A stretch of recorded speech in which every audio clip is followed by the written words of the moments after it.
This video will be episode 2 of the Black Lion Origins campaign, and we're starting off just as we always will with this series, exactly where the last episode left off.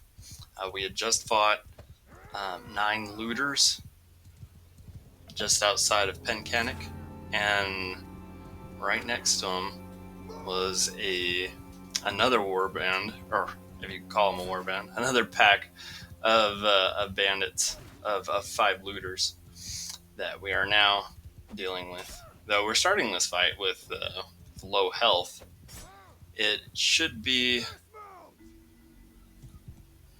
okay. I suppose I'd forgotten to tell my companion to dismount, and rather than giving them the engage command, especially as they're paired up. A couple of my 2 looters, along with my companion, the hyena. I don't give them the gauge command so much anymore, rather than just tell them to move away from the enemy, because those looters will have a tendency to want to be closer than is healthy for them. And with them as a distraction, I'm able to secure kills necessary to win that encounter.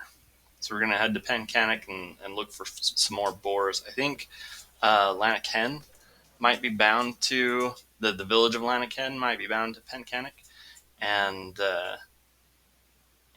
so offer some boars, but there aren't any here.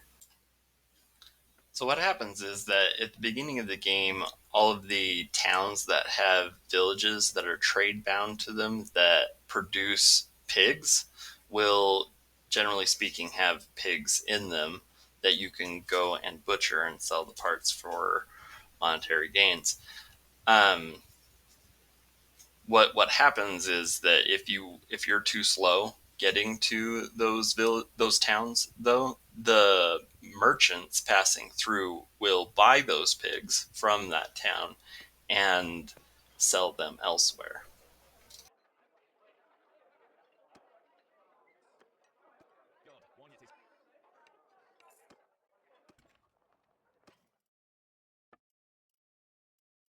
I just found a new companion.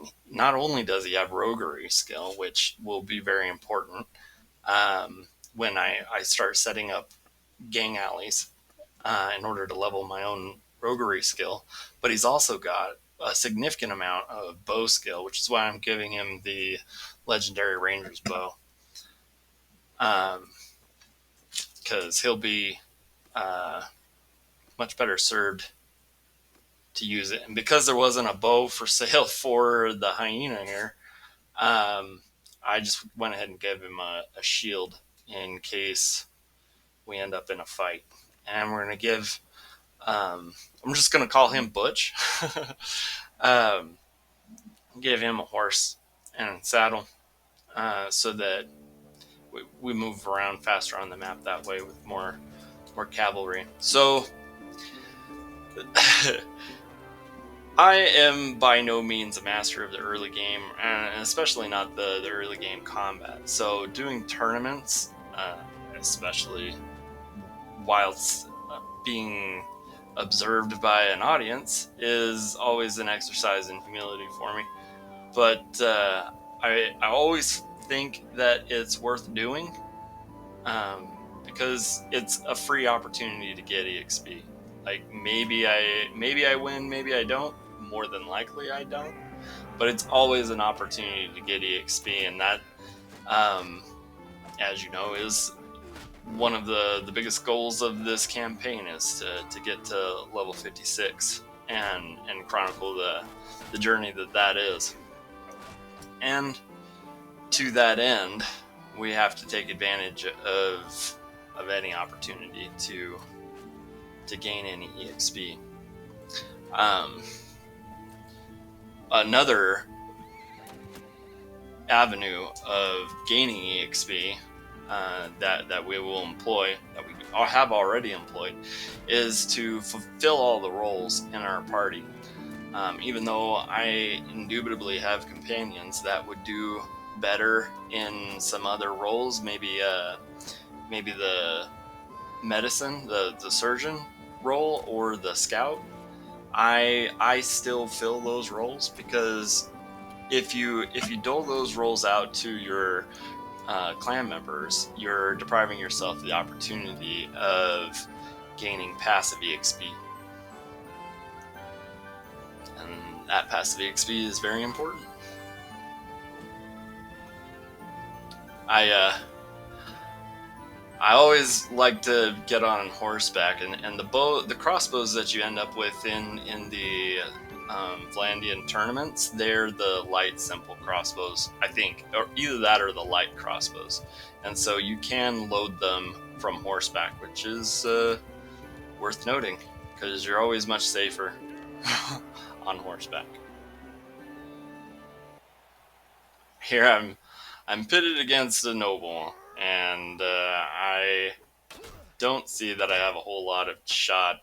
I'm doing the overhand strikes to try and do crush through damage, but as you can see, it only takes one hit from the noble, certainly unblocked, to end that streak in the campaign. So because there weren't any pigs in the town, I thought I'd just go ahead and visit the neighboring village, buy what stock of pigs they had, and butcher them to sell for a profit in the town. And this is how I make like most of my money. You do get some money fighting the bandits by selling their gear, but more often than not, it's not worth so much money as it is the renown, which is also important because in order to get the first quest done of the campaign, you've got to get 2,000 gold, which you've seen over and over that we're capable of doing. But you have to get 2,000 gold, 20 troops, a war band of 20, I should say, and also you have to reach clan tier 1, or is it 2? It's saddle horse. Saddle horse is the workhorse that is the best to use um, if you have a clan member that doesn't have any skill in riding. That's the best workhorse to use because it has the highest maneuverability and speed. So if you're looking to level the riding skill of a clan member, that's the one you want to start them with. So I like to keep one in my warband at least. But I was checking out to see if that light lance there might be um, better than the one that I'm currently using, but it's not.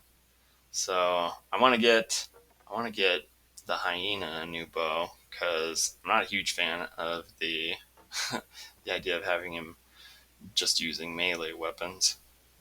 Um, that bow is pretty expensive.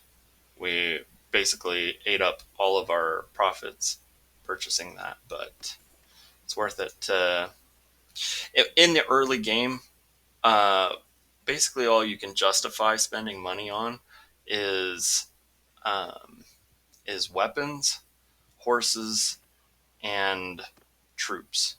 And really, I don't much justify spending money on troops. As you can see, I rely mostly on um, on hiring companions and recruiting captured um, enemy troops.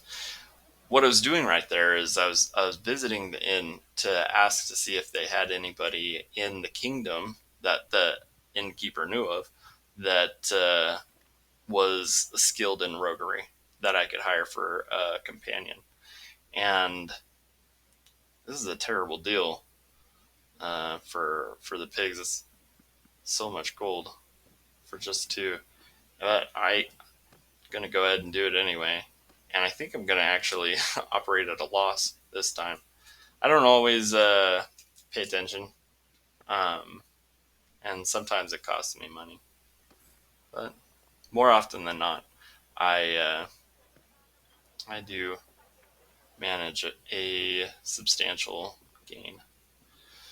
So what I'm thinking right here is that I couldn't find someone in Valandia that had the um, the roguery, but I wanted to ask and find out about a captain, and I found this guy Sassel that um, is a captain. He has good bow skill and good riding skill, and if you can't find rogues to fill out your um, warband with, a good captain with some good bow skill is a good substitute.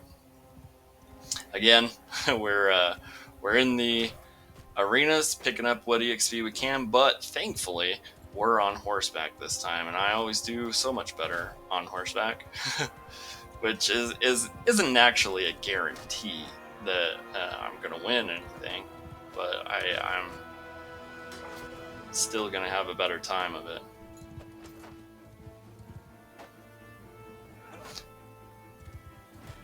But I do have this noble on my side. I believe this is the same noble that took me out in the first arena of this episode, and now I get to reap the benefit of having him on my team. Woot! And we're fighting against Butch, my own companion.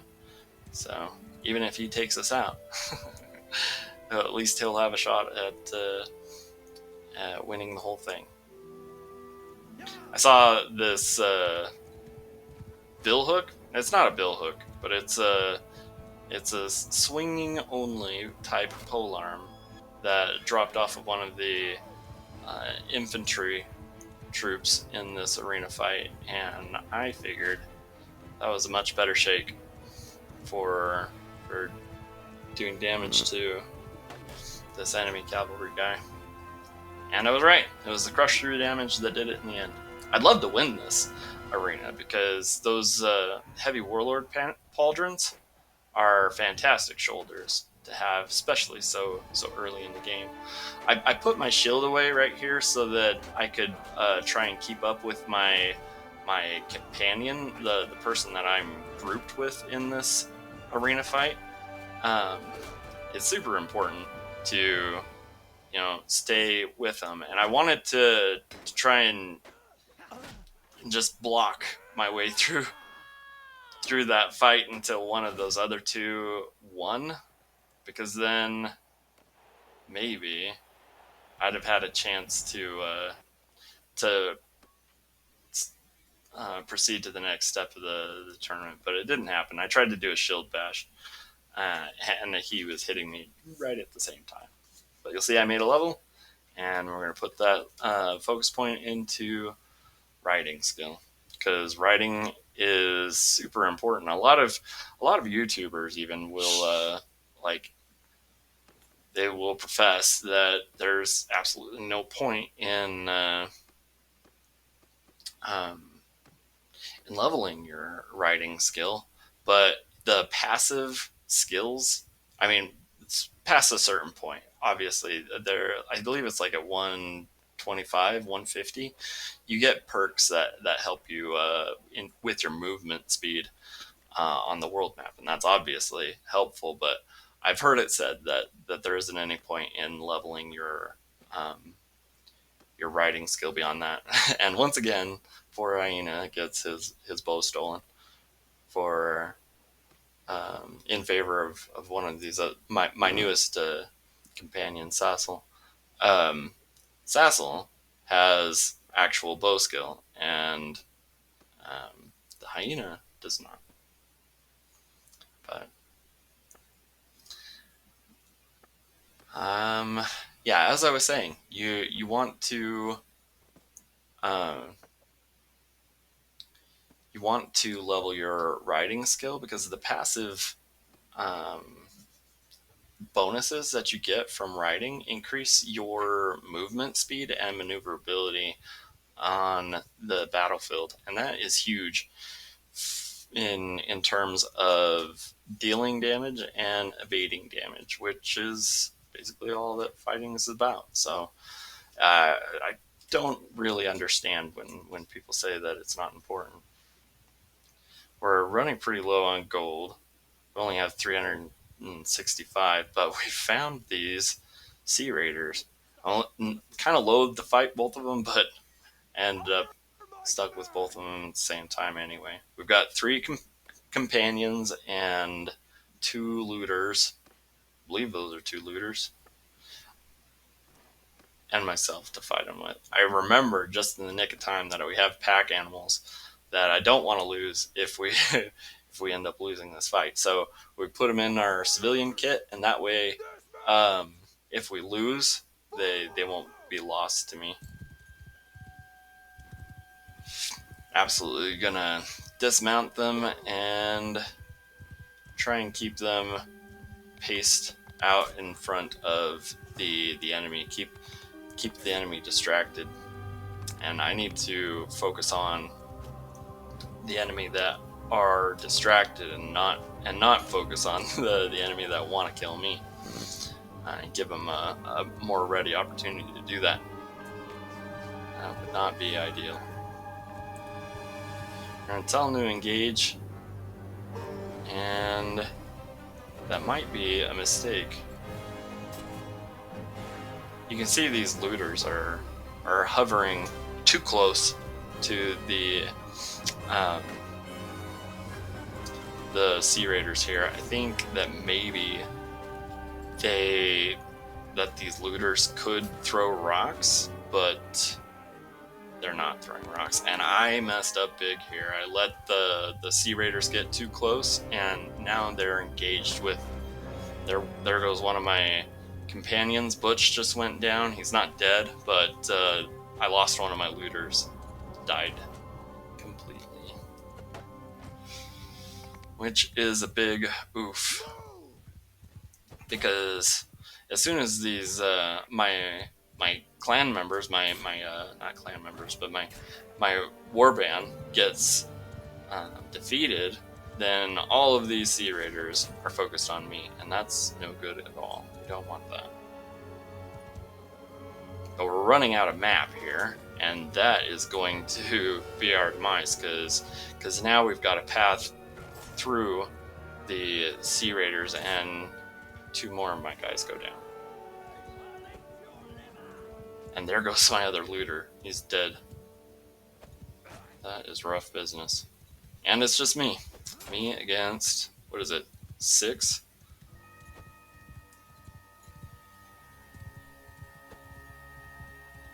Now these, some of the Sea Raiders you'll see have spears, and they're easier to hit with a spear myself, but they're also, at this level, a lot more dangerous than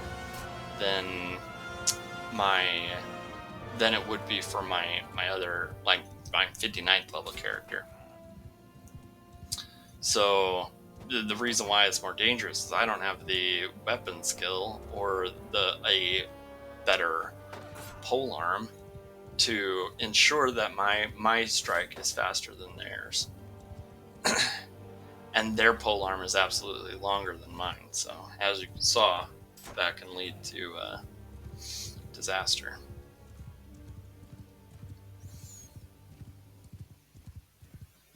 But now that I've got all of the spears down, this is the other reason why I buy the light cavalry lance as soon as I can, because it's an early game polearm that is couchable.